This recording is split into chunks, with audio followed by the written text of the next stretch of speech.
أعوذ بالله من الشيطان الرجيم.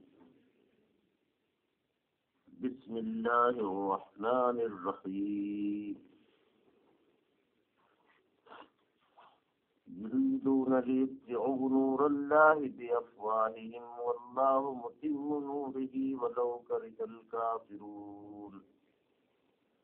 هو الذي أرسل رسوله بالهدى ودين الحق ليظهره على الدين كله ولو كره المشركون. يا أيها الذين آمنوا هل أدلكم على تجارة تنجيكم من عذاب أليم تؤمنون بالله ورسوله وتجاهدون في سبيل الله بأموالكم وأنفسكم ذلكم خير لكم إن كنتم تعلمون.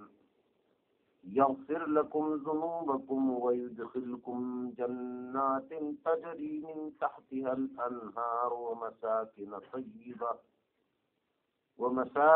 طيبة في جنات عدن ذلك الفوز العظيم.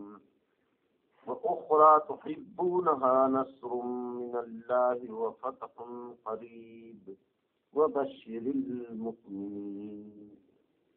يا أيها الذين آمنوا كونوا أنصار الله كما قال عيسى ابن مريم للحواريين من أنصاري إلى الله قال الحواريون نحن أنصار الله. فآمنت طائفة من بني إسرائيل وكفرت طائفة فأيدنا الذين آمنوا على عدوهم فأصبحوا ظاهرين. صدق اللہ. محترم بھائیوں، بزرگوں اور عزیز بچوں، اس وقت سورہ صف کو سمجھنے کی ہم کوشش کر رہے ہیں، اور آج کی یہ نشست سلسلے کی آخری کڑی ہے. بہت کچھ غور کرنے کے بعد یہ سوچا گیا کہ یہ سورہ موجودہ حالات میں ہم مسلمانوں کو سمجھنے کی شدت سے ضرورت ہے. جہاں تک ہم اس کو سمجھ پائیں، جہاں تک اس کو دوسروں کو سمجھا سکیں، یہ امت کے کرائسس و بحران سے نکلنے کے لیے امت کے ذہنی اور فکری تعمیر بہت ضروری ہے. میں نے شاید کبھی اشارہ کیا ہے آپ کے سامنے کہ جب قوموں کی زندگی میں اپنے عقیدے اور فکر اور اپنے ویلوز اور اصولوں کے لیے وفا کا جذبہ کم ہو جاتا ہے تو وہ قومیں بہت بڑی تعداد میں رہنے کے باوجود دوسری قوموں کی غلام ہو جاتی ہیں. لیکن جن قوموں کے اندر اپنے اصول و قدروں اور اپنے جو ہے پرنسپلس اور بنیادوں کے لیے کچھ بھی کر گزرنے کا جذبہ ہوتا ہے، سب کچھ لٹا دینے کا جذبہ ہوتا ہے، تو ان قوموں کو دنیا کی بڑی بڑی قوتیں ان سے گھبراتی. تو یہ جو پوری سورہ ہے، اس میں تاریخ کی کچھ نظیروں کو سامنے رکھ کر کے محمد رسول اللہ صلی اللہ علیہ وسلم کے ماننے والوں کو اللہ کے راستے میں اپنا سب کچھ لگا دینے کا فیصلہ کر لینے کے لیے آواز دی ہے، اور بتایا ہے کہ دیکھو اگر آج اس نازک وقت میں تمہیں فیصلہ لے لو گے تو یہ نہ سمجھو کہ اللہ تمہاری ان قربانیوں کو اور آج کے حالات کو نہیں دیکھ رہا ہے. وہ بہت اچھی طرح سمجھتا ہے کہ اس نازک وقت میں اللہ کے نبی کا دامن پکڑنے کا کیا مطلب ہے، رسول کو رسول ماننے کا کیا مطلب ہے. گویا کہ کفار جو بھیڑ کے چھتے میں کفار کے پتھر مار دینا یا ڈھیلا مار دینے کے مترادف ہے. ساری کافرانہ قوتیں تم پہ چڑھ دوڑیں گی، لیکن یہی تو وقت ہے اللہ سے اپنے تعلق کو ثابت کرنے کا اور رسول پر ایمان لانے کا.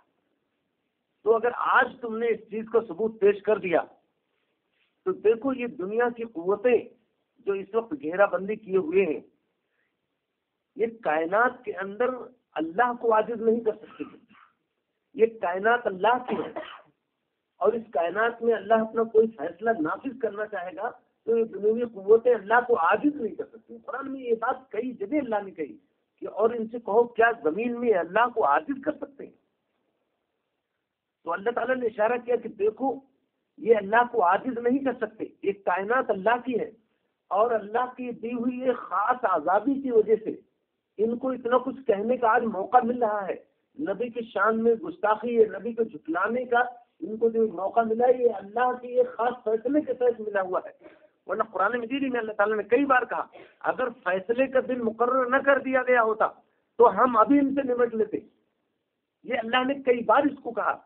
مطلب یہ ہے کہ اللہ اگر آج اللہ تعالیٰ کی قاہرانہ قوتیں اللہ کے دشمنوں پر چڑھ نہیں دوڑتی ہیں، اس کا مطلب یہ نہیں ہے کہ اللہ خوفزدہ ہے یا اللہ کی قوتیں کہیں سوئی ہوئی ہیں، نہیں، بلکہ اللہ کا ایک فیصلہ ہے. وہ فیصلے کے وقت ہی اپنا فیصلہ کرے گا. اس کا تحمل بہت زبردست ہے. دنیا کی کوئی قوت ہوتی اور وہ اپنے مخالفوں پر پوری طرح سے شکنجہ کسنے کی قوت رکھتی تو اس کے مخالف دندنا کے اسے اور اس کے نمائندوں کو گالی دیتے تو کیا وہ قوت برداشت کر سکتی تھی؟ ہرگز نہیں کر سکتی تھی.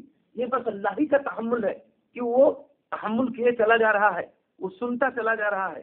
اس کے نبی، اس کے رسول، اس کے دیکھتے ہوئے اس کے منکار کرنے والوں اور اس کے باغی بندوں کے ذریعے ان کو ستایا جا رہا ہے، لیکن وہ دیکھ رہا ہے.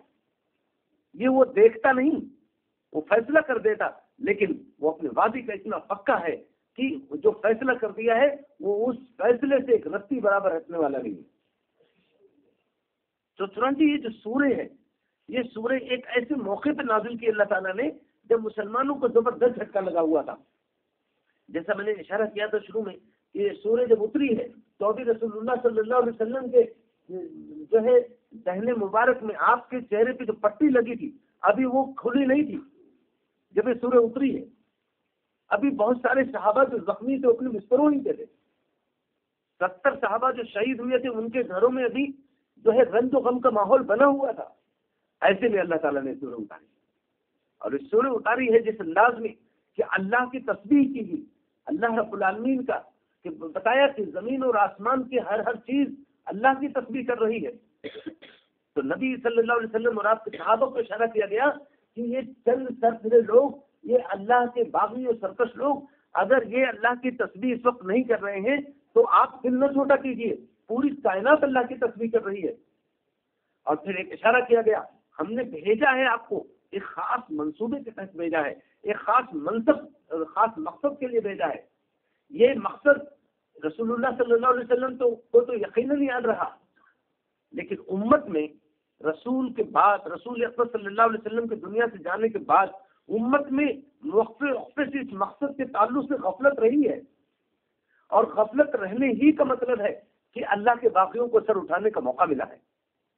ورنہ رسول اکرم صلی اللہ علیہ وسلم نے جس طرح سے اسلام کی اس فوج کو جگایا ہے، اس کو اٹھایا ہے، اس کی کوپلوں کو جس طرح سے تقویت دی ہے، اس کے برگ و بار کے لیے جس طرح سے اپنے خون سے اس کو سینچا ہے، اگر رسول اکرم صلی اللہ علیہ وسلم کے بعد امت اس فوج کی آبیاری میں ایسے ہی لگی رہتی تو دنیا میں کافرانہ قوتیں، دنیا میں شیطانی عناصر اور دنیا میں ایسے ڈاکو جو انسانیت کو بھگوڑ رہے ہیں، چیر رہے ہیں، اور یہ جو کچھ آپ دیکھ رہے ہیں آج، چاہے دلی کی سڑکوں پر ہو یا کسی بھی شہر میں ہو، یا امریکہ میں بھی آپ نے پچھلے دنوں سنا ہوگا کہ ایک آدمی اسکول میں داخل ہوا، اسے 27 لوگوں کو گولی مار دی.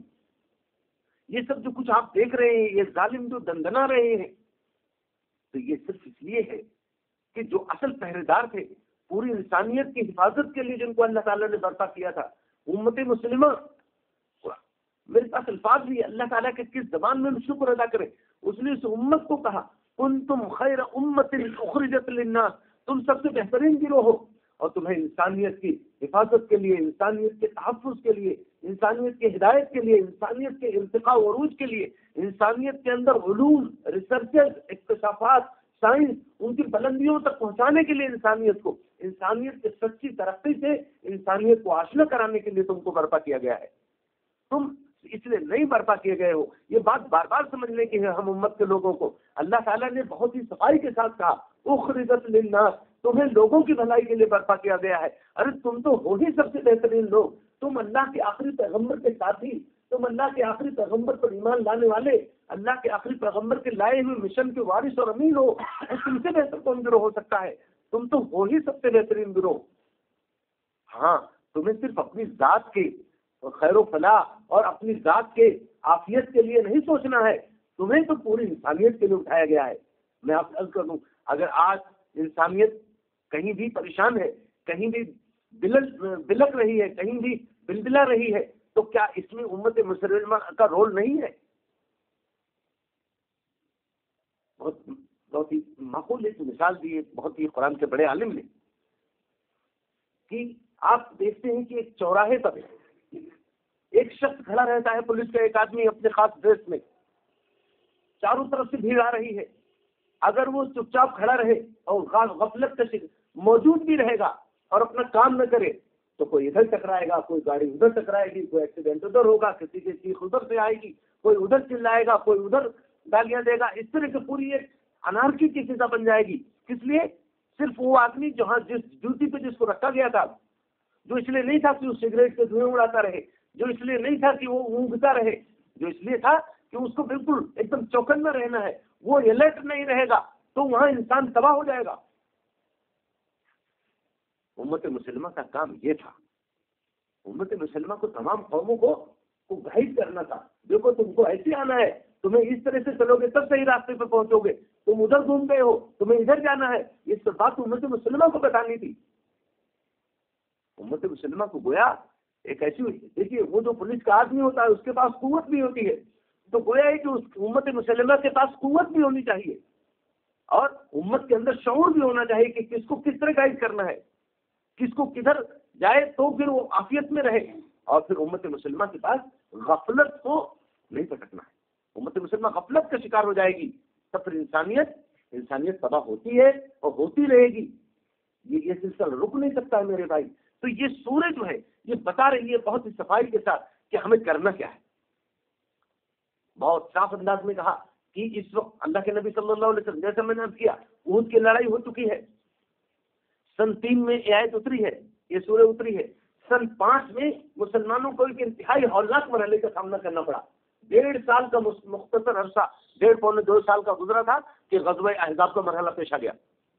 اس جنگ کے بعد حالانکہ بظاہر سے مسلمانوں کو شکست ہوئی، یا شکست نہ کہیں آپ تو بہت بڑا نقصان ہوا، لیکن کفار کو اس جنگ سے سمجھ میں آ گیا تھا کہ آئندہ اکیلے ہم اپنی قوت پہ آنے کی غلطی یہاں نہ کریں۔ ہوا کیا تھا کہ اس جنگ کے بعد جبکہ رسول اللہ صلی اللہ علیہ وسلم زخمی تھے، صحابہ 70 لوگ شہید ہو گئے تھے، 100 لوگ زخمی تھے اور کل 700 لوگ تھے ہی، تو اس میں سے تو جو 70 لوگ شہید ہوئے اور 125 لوگ زخمی تھے، تو یہی تو 200 کی تعداد تو یہی ہو گئی۔ اب جو 3000 کا لشکر آئے گا، بقیہ 500 لوگ کیا کر لیتے ان کا؟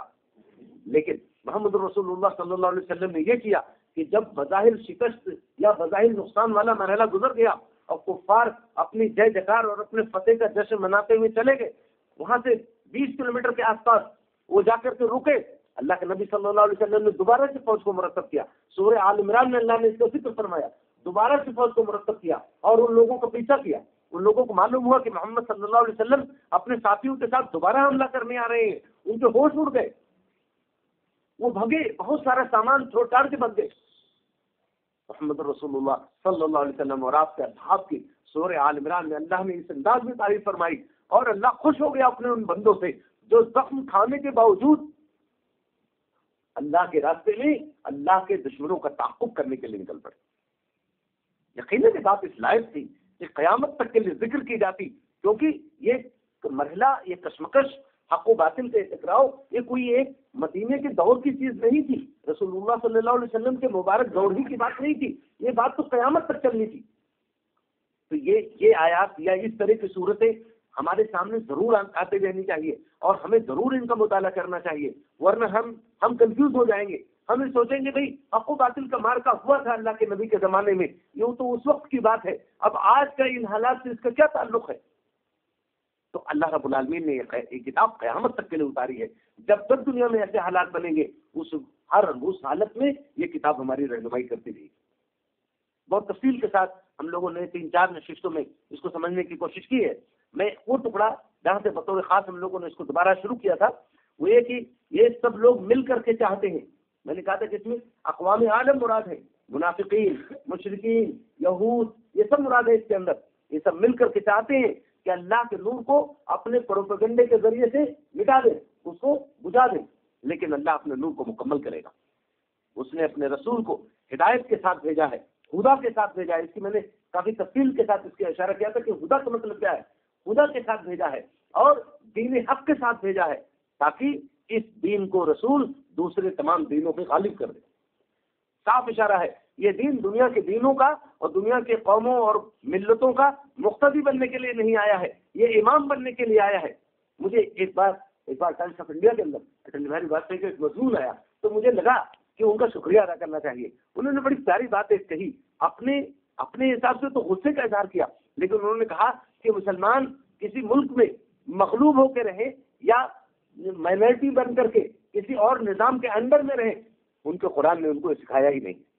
بالکل سچی بات ہے، بالکل صحیح بات ہے. یہ مسلمانوں کو کسی کافرانہ نظام کے تحت مطمئن ہو کر کے رہنا یہ قرآن سکھاتا ہی نہیں ہے، یہ قرآن کا مشن ہی نہیں ہے. قرآن کا مشن تو یہ ہے کہ مسلمان جس کتاب کو اللہ کی کتاب سمجھتے ہیں اس کتاب کے دستور اور نظام کو پوری دنیا پہ نافذ کرے. مسلمان کیسے مطمئن ہو کر کے جی سکتے ہیں؟ میں تو اس وقت میرے دل میں آیا لیکن فوراً رابطے کا کوئی ذریعہ نہیں بنا، ورنہ میں ان کو شکریہ کا خط لکھتا کہ آپ نے ایک بہت پیاری بات کہہ دی ہے. ایسے ہی تھوڑا اور سمجھنے کی کوشش کیجیے تو شاید پوری بات سمجھ میں آ جائے گی. ایک نظام ہے جو بے حیائی کا نظام ہے، ظلم کا نظام ہے، وہ نظام غالب ہے. اس نظام میں بدقسمتی کے ساتھ کچھ اچھے لوگ گرفتار ہیں یا اچھے لوگ وہاں پھنسے ہوئے ہیں. تو وہ اچھے لوگ کیا کبھی یہ خواب سوچ سکتے ہیں کہ یہ نظام باقی رہے؟ یہ بے حیائی اور ظلم اور استحصال اور لوٹ و خسوٹ اور انارکی کے نظام باقی رہے؟ کیا وہ اچھے لوگ کبھی اس کی تمنا کر سکتے ہیں؟ کبھی نہیں کر سکتے ہیں. ان کی تو یہی خواہش ہوگی کہ وہ دن کب آئے گا جب یہ ظالمانہ نظام ختم ہوگا اور یہ خوبصورت اور یہ اللہ کا دیا ہوا یہ انسانوں کو زندگی دینے والا نظام کیسے غالب ہوگا. یہ ہے وہ بات. محمد رسول اللہ صلی اللہ علیہ وسلم کو اللہ تعالیٰ نے آپ کے ساتھ آپ کے اصحاب کو مخاطب کیا ہے. یہ اس صحابہ کو مخاطب کر کے 3 ہجری میں اگر یہ بات کہی جا سکتی ہے کہ اے لوگوں جو ایمان لائے ہو، کیا تم کو تجارت بتائی جائے جو تمہیں زلزلہ کے عذاب سے نجات دے دے؟ تو 1500 کے اس فاصلے پر تو یہ آیت ہمیں اور زیادہ مخاطب کر رہی ہے. وہ تو ایمان کے اعلیٰ درجے کے لوگ تھے، وہ تو رسول اللہ صلی اللہ علیہ وسلم سے تعلق میں دنیا کی کوئی قوم، ماضی کی بھی کوئی قوم اپنے نبی کے تعلق سے وہ نمونے پیش نہیں کر سکتی ہے.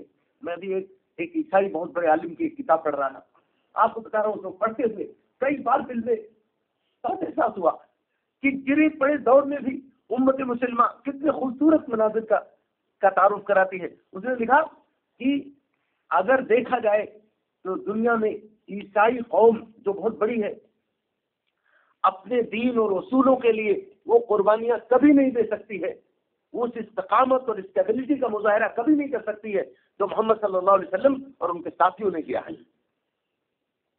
اور اسے وہ بہت سارے جنگوں کے احوال دیے ہیں، خواتین کا ذکر کیا ہے، بچوں کا ذکر کیا ہے.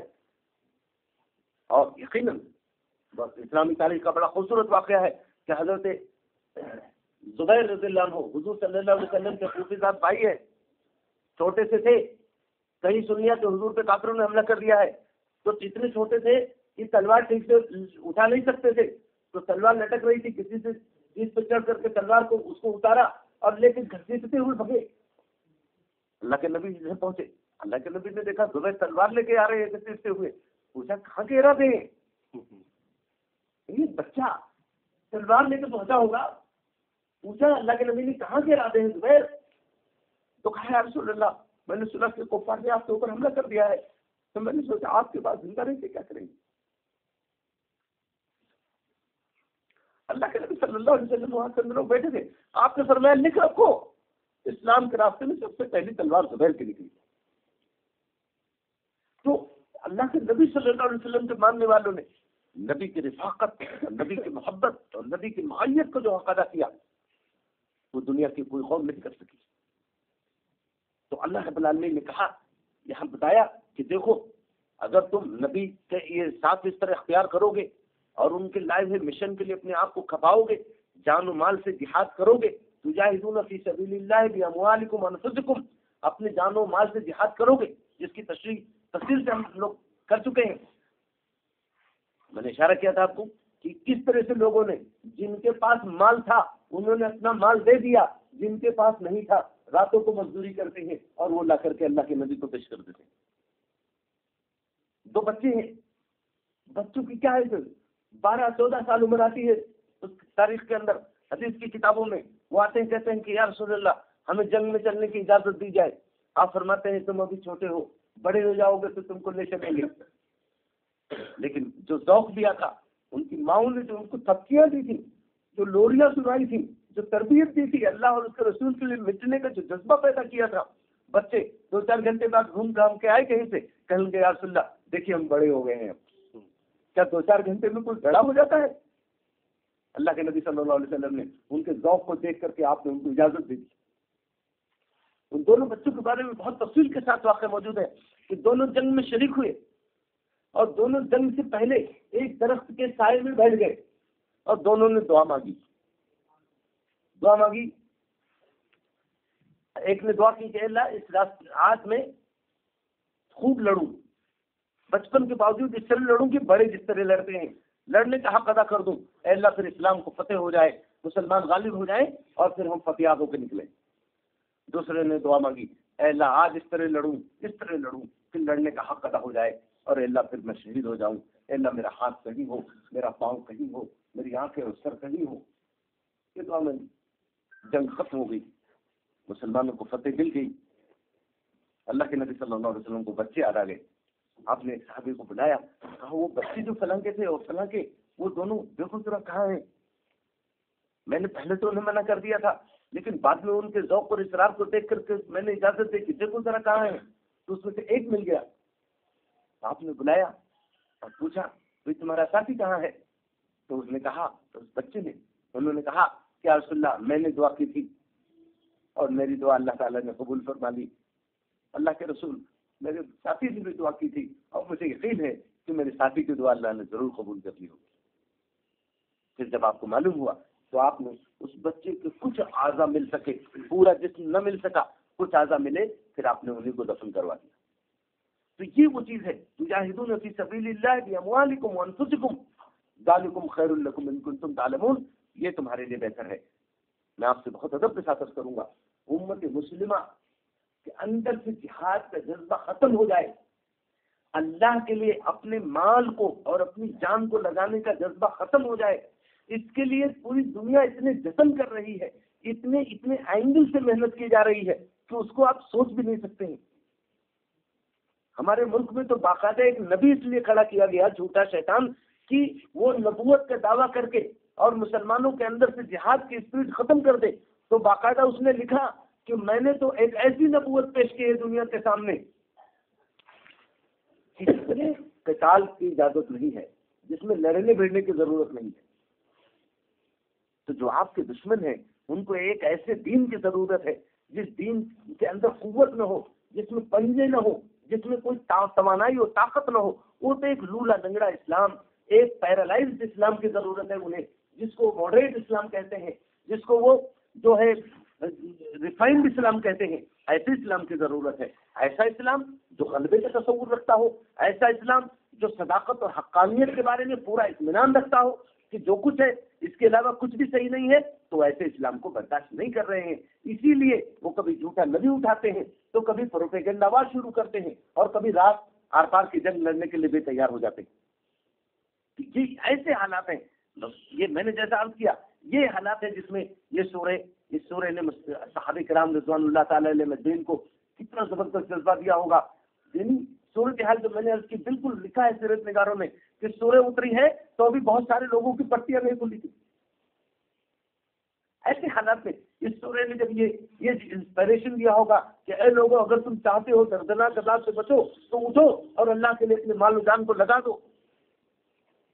یہاں اللہ رب العالمین نے فرمایا کہ دیکھو اس کے بدلے میں تمہیں سب سے بڑی چیز جو حاصل ہوگی وہ یغفر لکم ذنوبکم، اللہ تمہارے گناہوں کو معاف کر دے گا۔ وَيُدْخِلُكُمْ جَنَّاتٍ تَجْرِي مِن تَحْتِهَا الْأَنْهَارُ، اور تم کو ایسی جنتوں میں داخل کرے گا جن کے نیچے نہریں بہ رہی ہوں گی. بتایا ذَلِكَ الْفَوْزُ الْعَظِيمُ، سب سے بڑی کامیابی یہ ہے. یہ ریئل سکسیس یہ ہے، اصل کامیابی یہ ہے. لیکن اصل کامیابی کے ساتھ ساتھ یہ انسان کے نیچر میں ہے، یہ انسان کی فطرت ہے. جس چیز پہ ایمان رکھتا ہے اس چیز کو دنیا میں چلتا پھرتا دیکھنا چاہتا ہے. جس چیز کو حق سمجھتا ہے چاہتا ہے دنیا بھی اسے حق سمجھے، اور جس چیز کو سمجھتا ہے کہ انسانیت کے خیر و فلاح کے لیے یہی واحد راستہ ہے، چاہتا ہے کہ دنیا اس راستے کو مانے بھی اور اس کو اختیار بھی کرے. تو اللہ تعالیٰ نے دوسری خواہش جو انسان کے اندر ہے اس کا بھی ذکر فرمایا وَأُخْرَىٰ تُحِبُّونَهَا نَصْرٌ مِّنَ اللَّهِ وَفَتْحٌ قَرِيبٌ، اور وہ دوسری چیز بھی اللہ تمہیں دے گا جو تمہیں بہت محبوب ہے، جو تمہیں بہت دل کی چاہی ہوئی چیز ہے، بہت چہتی ہے تمہیں. وہ کیا ہے؟ نصر من اللہ، اللہ کی مدد کو تم چاہتے ہو، تمہاری خواہش ہے اللہ کی مدد آئے. وہ فتح قریب، اور قریب میں فتح حاصل ہو. ابھی تو پٹی نہیں کھلی ہے، ابھی تو زخم ہے، ابھی تمہارے نبی کے بھی چہرے پہ پٹی بندھی تھی، ابھی وہ کیور نہیں ہو سکا ہے، ابھی پوری طرح صحت نہیں ہوئی ہے. دل میں تمہارے آرزو ہے کہ جس دین کے لیے یہ زخم کھائے ہیں یہ دین غالب ہونا چاہیے. تو اللہ تعالیٰ فرماتے ہیں تمہاری اس خواہش کا بھی لحاظ کیا جائے گا. تمہارے دل میں یہ آرزویں جو پلتی ہیں، جو اٹھتی ہیں، تو آرزوؤں کی ان لہروں کو تم جتنا سمجھ پاتے ہو اس سے زیادہ ان کو ہم سمجھتے ہیں، کیونکہ احساسات اور تمناؤں کی ان لہروں اور ان ویوز کو ہم نے بنایا ہے. تو تمہارے دل میں ایک خواہش اور ہے کہ تم چاہتے ہو کہ اللہ کی مدد آئے اور قریب میں فتح حاصل ہو. تو اللہ نے نبی صلی اللہ علیہ وسلم کو فرمایا وہ بشر المومنین، اے نبی آپ ایمان والوں کو اس کی بشارت دے دیجیے. میں سمجھتا ہوں کہ جو لوگ تیمارداری کرنے گئے ہوں گے صحابہ نے ان کو بشارت دی ہوگی، ان کو مبارکباد دی ہوگی کہ اللہ کے پیغمبر کو حکم ہوا ہے کہ ہمیں بشارت دے دیں کہ یہ دین غالب ہونے والا ہے. یہاں سے بات جو کہی گئی ہے وہ تمام مسلمانوں کو سخت مخاطب کیا ہے. اس کے بعد اللہ تعالیٰ نے اور آج کے دور کے ہم مسلمان اللہ سے ہم کو بھی مخاطب کیا ہے. فرمایا یا ایھا الذین آمنوا کونوا انصار اللہ، اے لوگوں جو ایمان لائے ہو جاؤ اللہ کے مددگار. یہ قرآن مجید کے اندر 3-4 جگہوں پہ اس طرح کی آیات ہیں. فرمایا اے جگہ ان تنصروا اللہ ینصرکم ویثبت اقدامکم، اگر تم اللہ کی مدد کرو گے تو اللہ تمہاری مدد کرے گا اور تمہارے قدموں کو جمع دے گا. یہاں فرمایا یا ایھا الذین آمنوا کونوا انصار اللہ، اے لوگوں جو ایمان لائے ہو جاؤ اللہ کے مددگار، بن جاؤ اللہ کے مددگار. اور ایک مثال دی، قریب کی مثال دی، 500-600 سال پہلے کی مثال دی.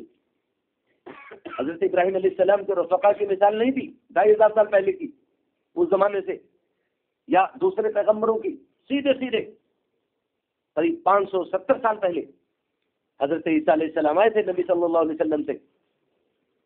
حضرت عیسیٰ علیہ السلام کی جب بعثت ہوئی تو جیسا بار بار بات آ چکی ہے کہ ان کی پوری زندگی معجزہ تھی.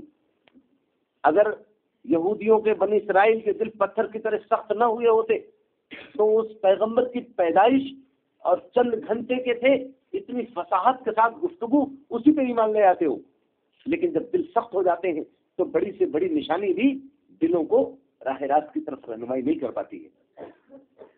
اسی لیے اللہ کے نبی صلی اللہ علیہ وسلم نے جب آپ سے صحابہ نے پوچھا آپ کو سب سے بڑا معجزہ کیا ملا، تو آپ نے فرمایا مجھے سب سے بڑا معجزہ جو ملا ہے وہ قرآن ہے. یہ قرآن کل بھی لوگوں کے دلوں کی رہنمائی کر رہا تھا اور آج بھی لوگوں کے دلوں کو موڑ رہا ہے اسلام کی طرف.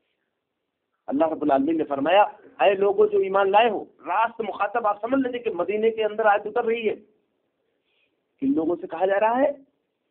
جو ابھی زخم کھا کے آئے ہیں، جو ابھی بستروں سے سیدھے اٹھ نہیں سکتے ہیں، جن کے سب سے حقیقی اور سب سے محبوب قائد وہ خود زخمی ہے. ان ایمان والوں سے کہا جا رہا ہے کونوا انصار اللہ، ہو جاؤ اللہ کے مددگار. بہت بڑی بات کہی جا رہی ہے، بہت بڑی بات ہے یہ.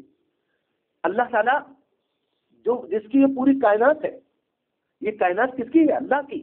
اس میں ایک پتا بھی اللہ کی مرضی کے میں ہل سکتا. دریا اگر کل کل بہ رہے ہیں، ہوائیں سب چل رہی ہیں، سورج روشنی دے رہا ہے، ٹیمپریچر دے رہا ہے، رات ہو رہی ہے، دن ہو رہا ہے، یہ بڑے بڑے جو ماہر العقول، عقل کو حیرت میں ڈالنے والے جو دنیا میں ایونٹس ہو رہے ہیں، یہ سب یہ کسی انسان کے بس کے ہے؟ یہ اللہ کر رہا ہے. تو اس اللہ کو مدد کی کیا ضرورت ہے؟ اس اللہ کو مدد کی کیا ضرورت ہے؟ کیا اللہ اپنے بندوں کی مدد کا محتاج ہے؟ یہ بات سمجھنے کی ہے. قرآن مجید میں کم سے کم 3 جگہوں پر یہ بات کہی گئی ہے کہ اللہ کی مدد کرو، اللہ کی مدد کرو. ایک جگہ تو فرمایا کہ کون ہے جو اللہ تعالیٰ کو قرض حسن دے؟ تو کیا نوز باللہ یہودی تو کہتے تھے کہ بھئی اللہ جو ہے وہ فقیر ہے، ہم غنی ہیں. استغفر اللہ من ذلک. اللہ رب العالمین کو ہمارے قرض کی ضرورت نہیں ہے. اللہ رب العالمین کو ہماری مدد کی ضرورت نہیں ہے. لیکن پھر یہ مدد کی بات کیوں کہی؟ کونوا انصار اللہ کیوں کہا؟ ہو جاؤ اللہ کے مددگار. پھر فرمایا، مثال دی کیسے؟ کما قال عیسی ابن مریم للحواریین، ٹھیک اس طرح جس طرح عیسیٰ نے اپنے حواریوں سے کہا، من انصاری اللہ، کون ہے اللہ کی طرف میرا مددگار؟ قال الحواریون، حواریوں نے کہا، نحن انصار اللہ، ہم اللہ کے مددگار.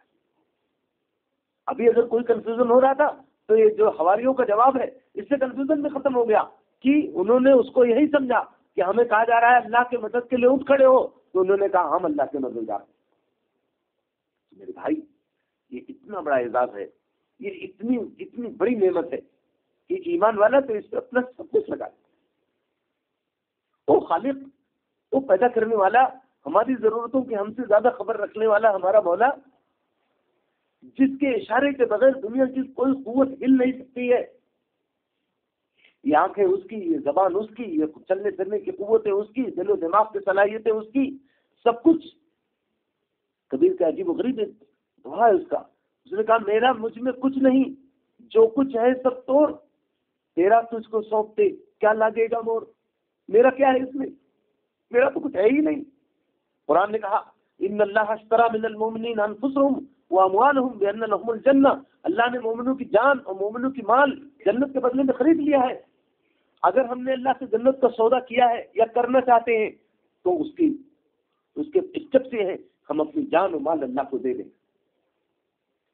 اب اللہ تعالیٰ جب کہے بھائی ہمارے یہ جان تو اب ہماری ہے، تم سے ہم نے جنت کا وعدہ کر لیا ہے، ہم اپنے وعدے کے بہت پکے ہیں. ان اللہ لا یخلف المیعاد، اللہ اپنے وعدے سے پھرنے والا نہیں ہے. ہم تو جنت دیں گے لیکن یہ جان اب ہماری ہے.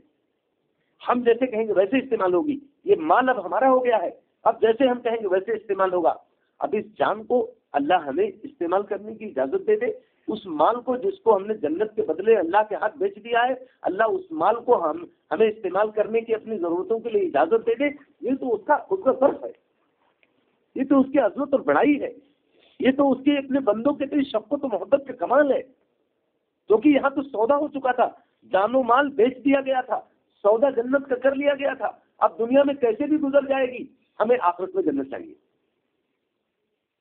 لیکن اس کے باوجود اللہ تعالیٰ نے کہا نہیں، یہ جان تمہارے پاس رہے گی، یہ مال تمہارے پاس رہے گا. جہاں جب میرا اشارہ ہو بے دریغ میرے راستے میں لگا دو.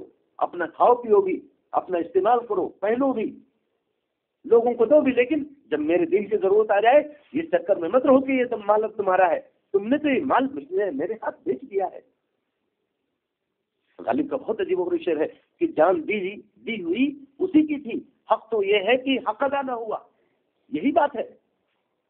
جب سب کچھ اللہ کے ہاتھ سودا ہو چکا تھا تو اب اللہ رب العالمین سے کون سے منہ سے ہمیں کہے یہ مال ہمارا ہے. اب ایسے میں جب یہ سب کچھ اسی کا ہے، آپ یہ سمجھ لیں کہ اللہ تعالیٰ نے جو انسان کو دو فیز ہے انسان کی زندگی کے. ایک جس میں انسان بالکل کچھ بھی نہیں کر سکتا ہے. مثال کے طور پر پیدا ہونا ہے، جس طریقے سے اللہ تعالیٰ چاہے گا پیدا کرے گا.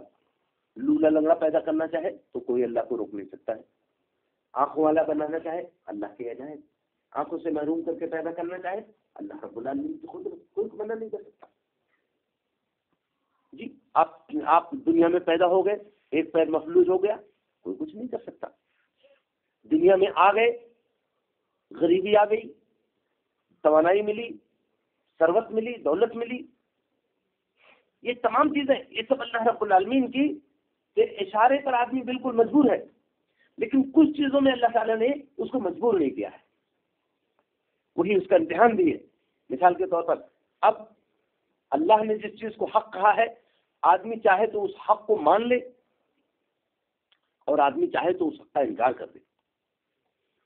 ابھی یہ سورج جو شروع ہوئی تھی، سبح للہ ما فی السماوات و ما فی الارض، آسمان و زمین کی ہر چیز اللہ کی تسبیح کر رہی ہے۔ تو اب انسان اپنی جو اس کی پرسنل لائف ہے، اس میں کچھ چیزوں میں تو وہ تکوینی چیزوں میں مجبور ہے۔ سانس لینا ہے، کوئی چاہے کہے میں سانس لیے بغیر زندہ رہوں گا، آنکھ بند کر کے کوئی چاہے مجھے نظر آتا رہے، نہیں ہو سکتا ہے۔ یہ اللہ کی فیصلہ کے ایسی چیزیں ہیں جس سے انسان کو کوئی مفر نہیں ہے، کہیں بھاگ نہیں سکتا ہے۔ لیکن کچھ چیزیں ایسی ہیں جس میں اللہ تعالیٰ نے اس کو آزادی دی ہے، حق اور باطل کو اختیار کرنے، حق و باطل کی تمیز میں، اور حق کا ساتھ دینے، باطل کا ساتھ دینے، چپ چاپ تماشا دیکھنے، یہ سب اس کو آزادی ہے۔ اب اس میں اللہ کا منصوبہ تو ایک ہے، اللہ کا منصوبہ ہے آزادی انسان کو اللہ نے دی، لیکن رسول تو بھیجا، رسول بھیجا کہ بھائی دیکھو یہ سب بندے بھول چکے ہیں، اپنا سبق ان کو یاد نہیں ہے، ان کو ذرا سا فذکر تذکیر کرو، ان کو ذرا کھول کے بتاؤ، وما علینا الا البلاغ المبین، کھول کر کے ان کو سمجھا دو۔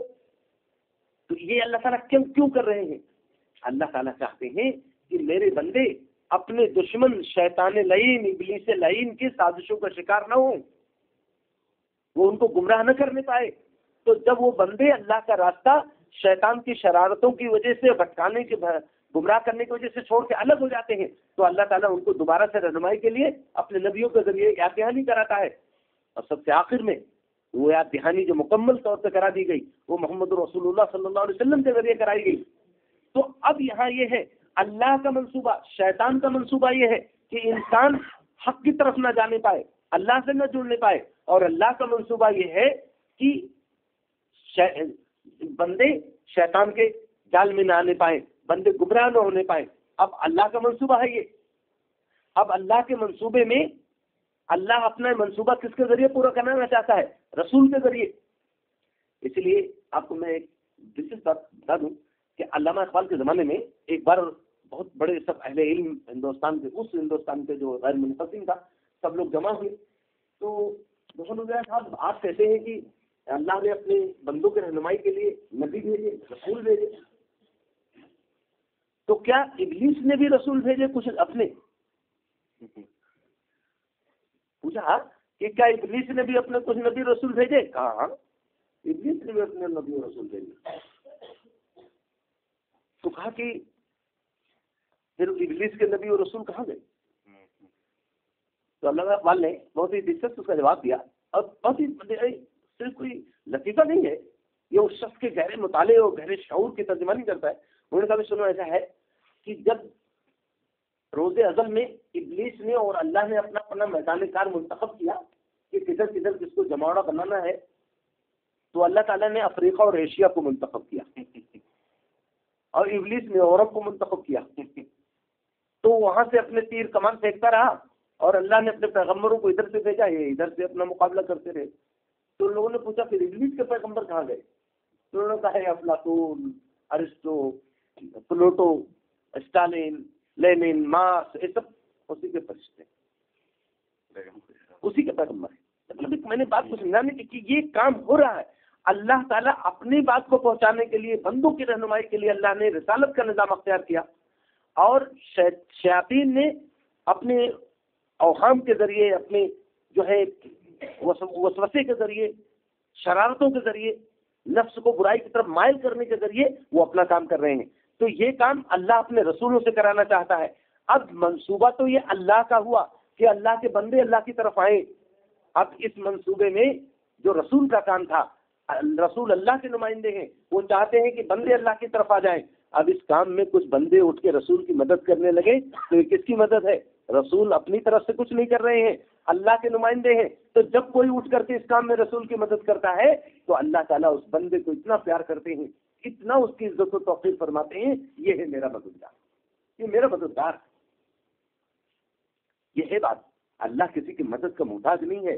مفسرین کہتے ہیں یہاں کونوا انصار اللہ، یہ ایک بہت بڑا اعزاز ہے جو اللہ نے اپنے محبوب ترین بندوں کے لیے دیا ہے. کونوا انصار اللہ، ایسا جو حق و باطل کی کشمکش چل رہی ہے تو اے ایمان والو کہاں ہو تم؟ کیوں نہیں میری مدد کو اٹھ رہے ہو؟ میں نے اپنے نبی کے لیے کے ذریعے سے دین بھیجا، آج وہ دین دنیا میں مغلوب ہے اور تم نبی پہ ایمان لانے اور میرے اوپر ایمان لانے کے دعوے دار ہو. کہاں ہیں تمہاری صلاحیتیں؟ کہاں ہیں تمہاری قوتیں؟ کب تم اٹھو گے میرے دین کی خدمت کے لیے؟ یہ بات کونوا انصار اللہ، ہو جاؤ اللہ کے مددگار. یہ آپ دیکھ لیں مفسرین نے اور خاص کر کے سید موجود رحمۃ اللہ نے بہت عجیب و غریب یہاں تشریح کی ہے. وہ کہتے ہیں کہ ایک آدمی جب رسول کی دعوت پر اللہ کو اللہ مان لیتا ہے، رسول کو رسول مان لیتا ہے، فرشتوں پر ایمان لاتا ہے، اللہ کی کتاب پر ایمان لاتا ہے، تو وہ مومن ہوتا ہے. یعنی اس نے مانا، اس نے یقین کیا. ایمان کسے کو کہتے ہیں؟ گہرے اور پختہ یقین کو ایمان کہتے ہیں. تو وہ یقین لاتا ہے کہ اللہ اللہ ہے، وہ واحد ہے، اکیلا ہے، اس کا کوئی شریک نہیں، محمد صلی اللہ علیہ وسلم اللہ کے رسول ہے، یہ کتاب اللہ کی کتاب ہے. ان چیزوں پر ایمان لاتا ہے، اب وہ مومن ہو گیا. اس کے بعد جب وہ اس کتاب کے اندر جو دین ہے اور جو دین محمد صلی اللہ علیہ وسلم لائے ہیں اس کتاب کی روشنی میں پیش کر رہے ہیں، جب اس دین کے حوالے اپنے آپ کو کر دیتا ہے تب وہ مسلم ہو جاتا ہے، تب وہ غلام ہو جاتا ہے، عابد ہو جاتا ہے. دوسرا مرحلہ آیا. اب جب اس دین کو اختیار کرنے میں جو ظاہری بات تھی کہ بھائی ہمیں تو حکم ہوا ہے تو ہم کرنا ہی کرنا ہے. ایک طریقہ یہ ہے کہ اللہ نے کہا نماز پڑھو تو نماز پڑھنا ہی پڑے گا، آپ کیا کریں. اور ایک یہ ہے کہ نہیں، مجھے اپنے رب سے تعلق توڑنا ہے، مجھے اپنے رب سے مناجات کرنی ہے، میرے رب کے حضور حاضری کا وقت ہو گیا، اب مجھے اس کے سامنے کھڑے ہو کے اپنے بندگی کا اظہار کرنا ہے، اپنے عزت کو پیش کرنا ہے. یہ تقویٰ ہے، یہ تقویٰ ہے. تو یہ ایمان کا مرحلہ، مسلمان ہو جانے، اپنے آپ کو اس نظام کے حوالے کر دینے کا مرحلہ، اور پھر اس میں تقوی کا مرحلہ، اور پھر ایک مرحلہ اور وہ احسان کا مرحلہ، محسن ہونے کا مرحلہ. اللہ یحب المحسنین، اللہ محسنوں کو پسند کرتا ہے، ان سے محبت کرتا ہے. وہ محسن کون ہے؟ محسن اس کو کہتے ہیں. دیکھیے یہ بہت اہم بات ہے. حدیث جبرائیل میں اس کی تشریح کی گئی ہے. عبادت جو ہے، جیسے نماز پڑھ رہے تھے ہم، اس میں احسان کرنا. احسان یہ ہے کہ تم اللہ کی عبادت اس طرح کرو جیسے تم اللہ کو دیکھ رہے. اور اگر یہ چیز مشکل لگے، یقیناً مشکل ہے جو، تو کم سے کم یہ کہ تمہیں اللہ دیکھ رہا ہے. یہ احسان ہے، یہ عبادت میں احسان ہے. معاملات میں احسان کیا ہے؟ جیسے میں آپ کے اوپر کوئی احسان کروں، اس کا کیا مطلب ہے؟ اس کا مطلب یہ ہے کہ میرے اوپر آپ کا جو حق بن رہا تھا وہ میں پورا دے دوں آپ کو، تو یہ عدل ہے. قرآن میں یہ ہے ان اللہ یامر بالعدل والاحسان، اللہ تعالیٰ تمہیں عدل کا حکم دیتے ہیں اور اس کے بعد پھر کس کا؟ احسان کا حکم دیتے ہیں. تو عدل یہ ہے کہ جس کا جتنا حق بن رہا تھا اس کو اتنا دے دیا جائے. احسان یہ ہے کہ جس کا معروف اور نون حق بن رہا تھا اس سے زیادہ اس کو دینے کی کوشش کی جائے، اس سے زیادہ آفر کیا جائے اپنے آپ کو پیش کرنے کا. یہ احسان ہے.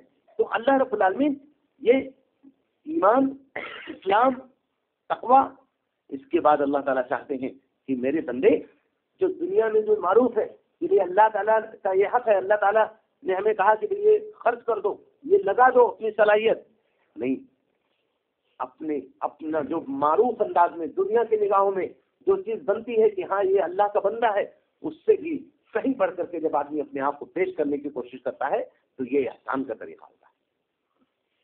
یعنی ظاہری نگاہوں میں، ظاہری معنوں میں جو چیز لگے کہ یہ بات اتنی کافی ہے، اس کافی سے ہٹ کر، اس کافی سے بڑھ کر جب آدمی اپنے آپ کو اللہ کے لیے پیش کرے تو یہ احسان کا مرحلہ ہے.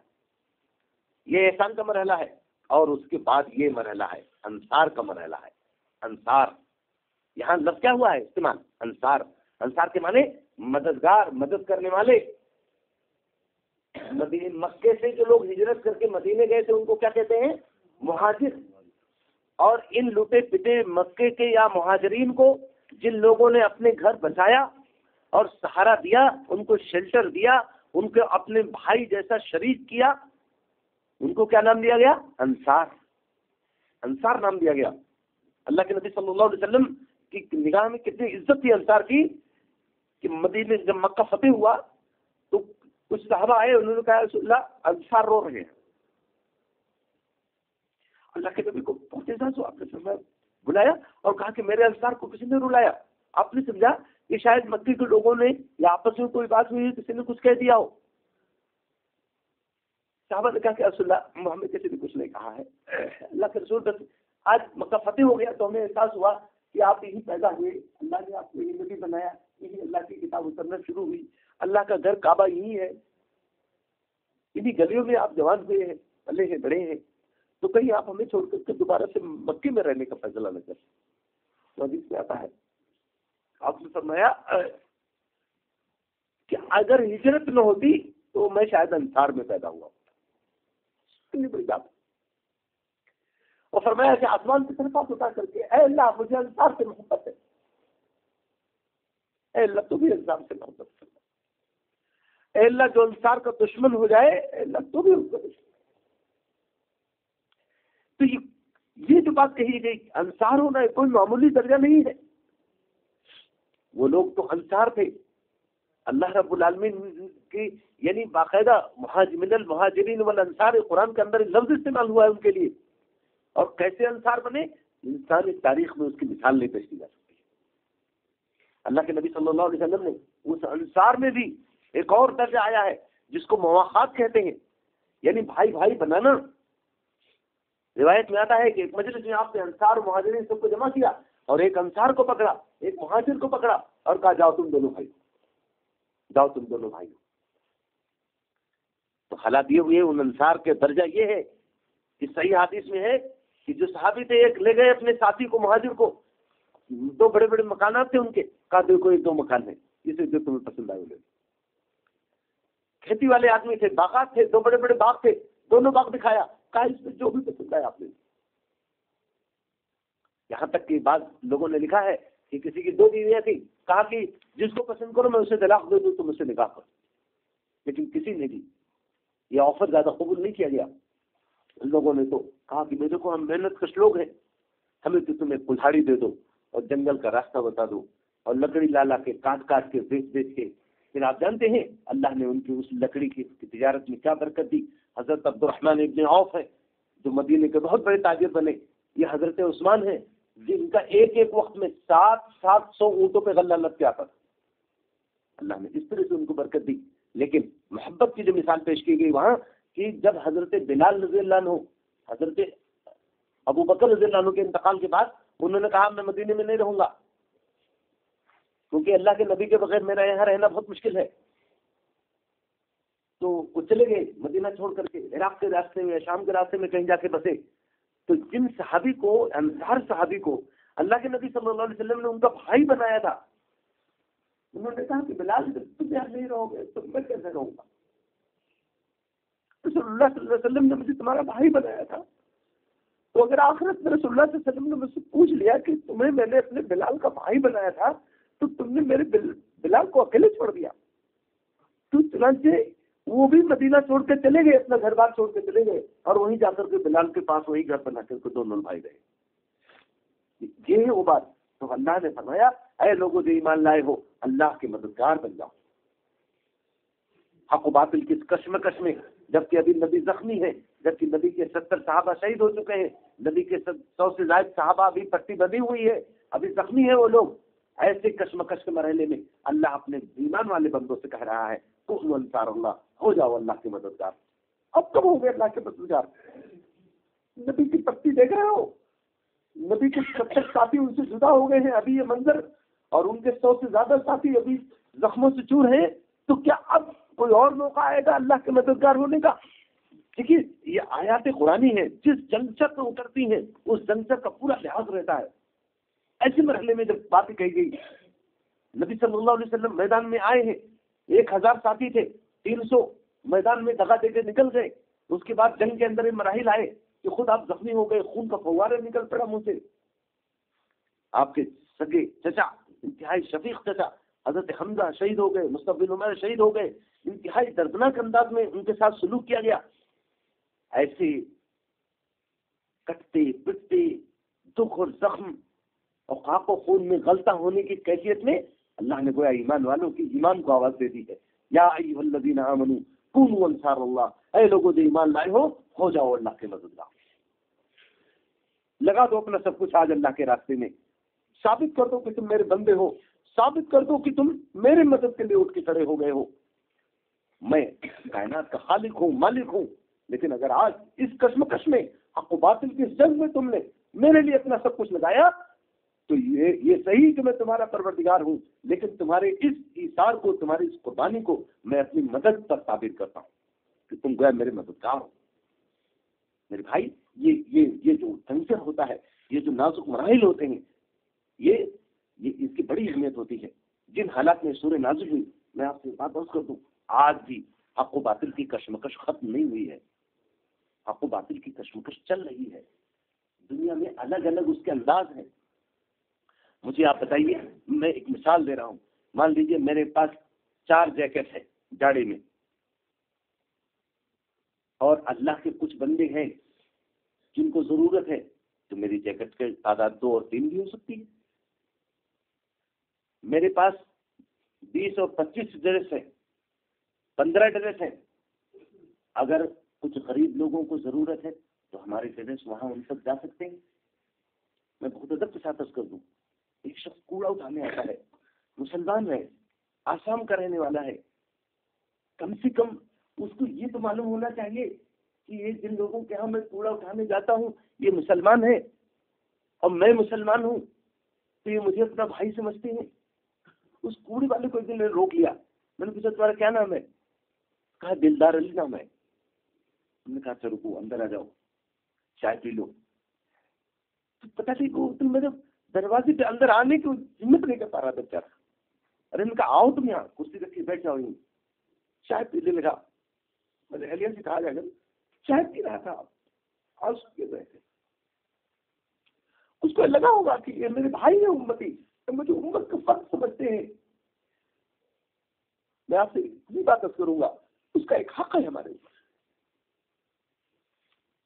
اور اگر اللہ تعالیٰ کے دین کی کتابیں ہیں، مثال میں رہا ہوں کس وقت کہ اللہ تعالیٰ کے دین کو ضرورت ہے، ہمارے پاس اللہ نے پیسے دیے ہیں، بہت سے دعوت میں، ناشتے میں، ادھر ادھر ہم خرچ کر سکتے ہیں، تو آپ یہ سمجھ لیجیے کہ اگر ہم نے اپنی ضرورت کو اور اپنے ناشتے کو تھوڑا مختصر کر لیا اور کچھ کتابیں خریدی اور اللہ کے مستحق بندوں کو، ابھی میرے ایک دوست نے، میں رات میں سفر سے آیا کہ دوست ہمارے وہ ہے شہر میں، آج کل وہ لوگ 3-4 لوگ باقاعدہ ایک گروپ بنا کر کے لوگوں کے گھر نوک کرتے ہیں جا کر کے، اور آداب کرتے ہیں اور ملاقات کرتے ہیں اور کہتے ہیں صاحب ہمارے پاس کچھ کتابیں ہیں، ہم سمجھتے ہیں کہ آپ ہمارے بھائی ہیں، اس لیے ہمارا حق ہے اور آپ کا ہمارے اوپر حق ہے کہ جو ستیہ ہمارے پاس ہے ہم اس کو پہنچا دیں آپ کے پاس۔ آپ کو یہ کہنے کے ہنر ہے جائے اللہ کے ہاں کہ بھائی یہ ہمارے پڑوس میں رہتے تھے، ہم کو حق نہیں بتایا تھا۔ اس طرح سے آج کل پورا سلسلہ چل رہا ہے۔ کہنے لگے ایک صاحب کے ہم گئے، کافی پڑھے لکھے لوگ، میاں بیوی دونوں آئے، اور جب ہم نے ان کو قرآن پیش کیا تو چومنے لگے اور کہنے لگے آپ ہمارے بہت پروپکاری ہیں، آپ کے بہت آباری ہیں، اتنا بڑا تحفہ آپ نے آج دیا ہے ہمیں، اس سے بڑھ کر تحفہ ہمیں کوئی کیا دے سکتا ہے؟ تو کم سے کم ہم اپنی جیب کو تھوڑا سا اس میں استعمال کریں۔ یہ ہے اللہ کے دین کی مدد اور یہ ہے اللہ کی مدد۔ کچھ لوگ ہیں اللہ کے راستے میں پھنس گئے، کہیں ظالموں کا شکار ہو گئے، آج ان کے بال بچے سب پریشان ہو تو ان کے بال بچوں کی مدد کون کرے گا؟ یہ امت سے خبر نہ لے۔ میں آپ سے عرض کر دوں، یہاں امت کی غیرت اور امت کی زندگی کا پتہ چلتا ہے۔ آج سے 1000 سال پہلے تقریباً یا 1300 سال سے زیادہ عرصہ ہو گیا، جب عرب سے ایک تجارتی قافلہ ادھر گیا ہوا تھا کیرلا کی طرف، واپسی ہو رہی تھی، تو کراچی کا پرانا نام بیبل ہے، یہاں ڈاکوؤں نے، راجہ طاہر کی حکومت تھی، ان ڈاکوؤں، وہ حالانکہ ڈاکو حکومت کے تھے یہ کہنا مشکل ہے، ڈاکوؤں نے اس قافلے کو لوٹ لیا اور ان کو پکڑ لیا سب۔ جب بات پہنچائی گئی تو ان لوگوں نے کیا کیا کہ حکومت نے بجائے اس کے کہ انصاف دلاتی، ان عورتوں کو قید کر لیا، مردوں کو قید کر دیا۔ انہی عورتوں میں سے ایک عورت نے، اس وقت حجاج بن یوسف گورنر تھے عراق کے، اس نے اسی میں اپنا کچھ زیور اور دیا جو پہرے دیتے تھے سپاہی، اور کہا بھائی یہ میرا خط وہاں پہنچا دو گے تو جتنا تمہارا وزن ہے نا اتنا سونا چاندی تمہیں دے دیا جائے گا، تمہیں خط پہنچا دو بس. لالچ میں آ گیا وہ، اس نے لے جا کے خط پہنچا دیا. حجاج کے بارے میں آتا ہے عشاء کے بعد کسی وقت اس کو خط ملا، پوری رات نہیں سویا، مسجد کے شہر میں گھومتا رہا یہاں تک تو فجر کی اذان ہوگی. بس نماز کے بعد اس نے کہا کہ دیکھو یہ خط میری بہن نے مجھے بلایا ہے، میں خلیفہ سے کہوں گا کہ اس مہم میں وہ مجھے بھیجے، چاہے ایک چوکیدار کی حیثیت میں، لیکن میں یہ خط کے تمہارے سامنے دکھا کے میں خدا کو گواہ بنا کے کہتا ہوں کہ اگر خلیفہ منع بھی کریں گے تو یہ حجاج اپنی بہن کے پکار کا جواب دینے وہاں ضرور پہنچے گا. چنانچہ فیصلہ ہوا، خلیفہ سے بھی بات ہو گئی اور محمد بن قاسم رحمۃ اللہ علیہ وہاں تشریف لائے. آپ یہ نہیں سمجھنا چاہیے کہ آج اگر امت کے کوئی طبقہ کہیں مظلوم ہے، کوئی پریشانیوں سے دوچار ہے، اس کی مدد اللہ کے دین کی مدد ہے، اس کی مدد اللہ کی مدد ہے. اے لوگوں جو ایمان لائے ہو جاؤ اللہ کے مددگار. جیسا کہ عیسیٰ ابن مریم نے حواریوں سے کہا تھا. حواری جو ہے یہ لفظ بولا جاتا ہے، حواری کہتے ہیں خالص بے آمیز چیز، یعنی ایسے لوگ جن میں دنیا کی کوئی کثافت نہ رہی ہو، جن کے ایمان و یقین میں کہیں ردی برابر شک و شبہ نہ رہا ہو، اور جن کے کردار اور جن کے سیرت میں ردی برابر کہیں گندگی اور جو ہے داغ نہ رہا ہو، ان کو حواری کہا جاتا تھا. اور حضرت عیسیٰ علیہ السلام کے جو مخلص 12 ساتھی تھے ان کی تعریف کی ہے قرآن نے، اور گویا کہ وہ 12 سے 13 نہیں ہو پائے اس وقت، ایک عرصہ لگ گیا ان کو، پھر غلبہ ہوتے ہوتے، اور جو غلبہ ہوا وہ کیا ہوا، اس میں بھی کافی کچھ تاریخی ڈفرینسز ہیں.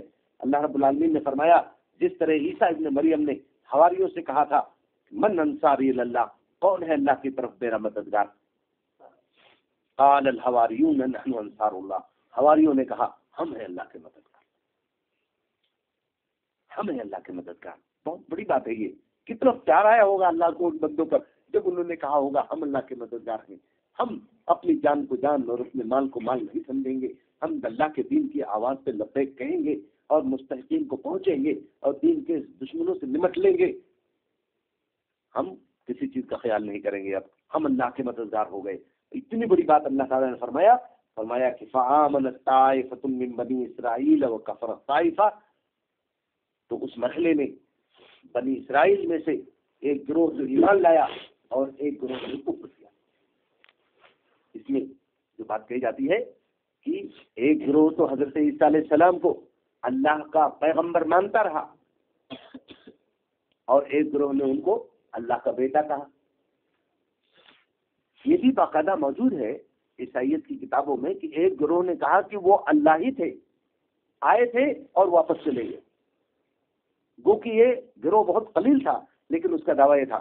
دوسرا گروہ اس نے ابن اللہ کہا، یہ اللہ کے بیٹے تھے اور اللہ نے اپنے بیٹے کو بچا لیا، اٹھا لیا. تیسرا گروہ وہ تھا جو یہ کہتا تھا کہ اللہ کے رسول تھے، ہمیں دین حق پہنچانے آئے تھے، اللہ تعالیٰ نے ان لوگوں کے شر سے ان کو بچا لیا، اٹھا لیا. تو جب فآمنت طائفۃ من بنی اسرائیل، بنی اسرائیل میں سے ایک گروہ حق پہ ایمان لایا، وہ کفرت طائفہ، اور ایک گروہ نے انکار کر دیا. فأیدنا الذین آمنوا علی عدوہم فاصبحوا ظاہرین. تو پھر ہم نے مدد کی ایمان والے گروہ کی، ہم نے مدد کی علی عدوہم، ان کے دشمنوں پر، فاصبحوا ظاہرین، یہاں تک کہ وہ غالب ہو گئے. اس کا کیا مطلب ہے؟ اس کا مطلب ایک تو وہ ہے جو بعض لوگوں نے لکھا ہے کہ عیسیٰ علیہ السلام کے ماننے والے شروع میں تو بہت کمزور تھے، لیکن بعد میں ان کو اللہ تعالیٰ نے کچھ قوت دی، جس کا ایک خاص اشارہ اصحاب کہف کی زندگی میں ملتا ہے. کہ اصحاب کہف کا شروع کا زمانہ جو تھا اس میں وہ بہت کمزور تھے اور ایمان کا اظہار کر دینے کے بعد ان کو بچنا مشکل تھا، لیکن بعد میں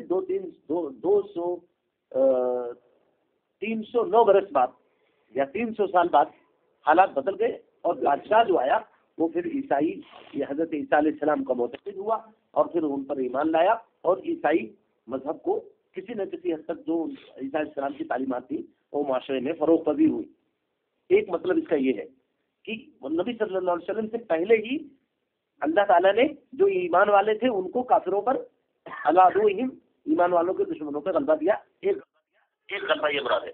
لیکن جو پہلا فائنل بات مفسرین کہتے ہیں یہ ہے کہ جو گروہ ایمان والا تھا اس ایمان والے گروہ کو بعد میں نبی صلی اللہ علیہ وسلم اور صحابہ کے ذریعے طاقت ملی اور پھر وہ ایمان والا گروہ اور رسول اللہ صلی اللہ علیہ وسلم کے تائید و نصرت نے اس ایمان والے گروہ کو دوسرے تمام گروہ پر غلبہ عطا کر دیا. ان کو اللہ تعالیٰ نے فتح دے دی. تو یہ اللہ رب العالمین نے اس سورہ کی آخری آیت تھی جو آج میں نے پڑھی آپ کے سامنے. اللہ نے فرمایا اے لوگوں جو ایمان لائے ہو جاؤ اللہ کے مددگار.